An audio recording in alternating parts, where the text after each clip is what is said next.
E se eu te dissesse que existe um assassino que nunca foi pego, que zombava da polícia, que mandava cartas criptografadas para jornais e que pode ter cometido muito mais crimes do que imaginamos? E se ele estivesse assistindo a própria repercussão na televisão, sorrindo? Entre 1968 e 1969, um homem aterrorizou o norte da Califórnia. Ele se autodenominava Assassino do Zodíaco.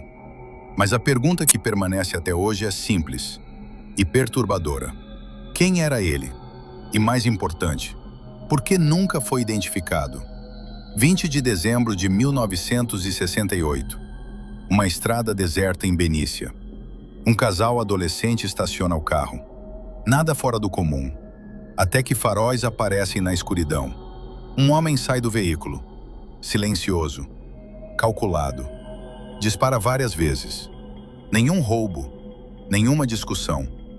Nenhuma explicação. Meses depois, em Vallejo, outro casal é atacado. Dessa vez, um dos jovens sobrevive. Ele descreve o atirador como frio, sem emoção, quase como se estivesse cumprindo uma tarefa. Mas o detalhe mais assustador ainda não tinha sido revelado. Porque o assassino queria mais do que matar. Ele queria ser reconhecido. Agosto de 1969. 3 jornais recebem cartas quase idênticas. Entre eles, o San Francisco Chronicle. Dentro delas, um código criptografado com 408 símbolos. A mensagem é clara. Publiquem isso na primeira página, ou eu mato novamente.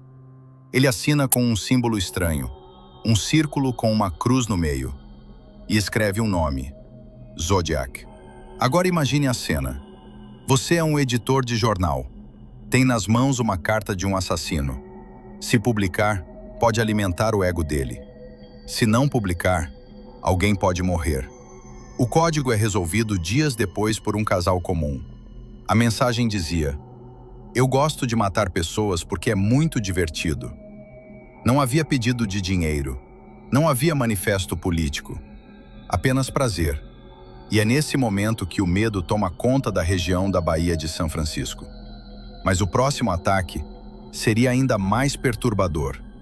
Setembro de 1969. Lago Berryessa. Um casal descansa à beira da água. Um homem se aproxima. Mas dessa vez, ele não está escondido. Ele usa um capuz preto. No peito, o símbolo do zodíaco costurado à mão. Ele amarra as vítimas. Diz que só quer dinheiro. Mas então, começa a esfaquear. Devagar. Metodicamente. Antes de ir embora, ele escreve na porta do carro das vítimas as datas dos ataques anteriores. Como se estivesse marcando pontos em um jogo. E aqui surge uma pergunta inquietante. Ele estava tentando criar uma identidade ou construir uma lenda? Em outubro de 1969, um taxista é assassinado em plena São Francisco. Dessa vez, na cidade, à vista de todos. Minutos depois, a polícia recebe uma ligação. É ele. Calmo, controlado, quase orgulhoso.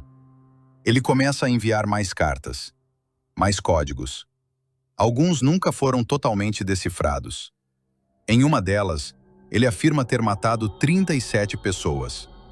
A polícia confirmou apenas 5 vítimas. Mas, e se ele tivesse razão? Ao longo das décadas, vários nomes surgiram.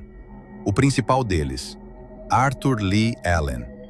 Ele tinha comportamento estranho, possuía relógios da marca Zodiac. Foi investigado diversas vezes, mas nunca houve prova definitiva. DNA inconclusivo, digitais parciais, testemunhos inconsistentes. Outros suspeitos também apareceram. Nenhuma condenação. Nenhuma resposta final. Agora pare por um segundo.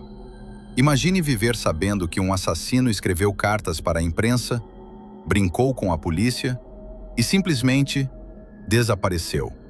Sem rosto, sem confissão, sem justiça. O assassino do Zodíaco não foi apenas um criminoso. Ele foi um manipulador de mídia, um estrategista do medo. E talvez seja exatamente isso que o tornou imortal. Porque enquanto o nome dele nunca for descoberto, a lenda continua viva. E eu te deixo com uma última pergunta. Será que ele realmente parou?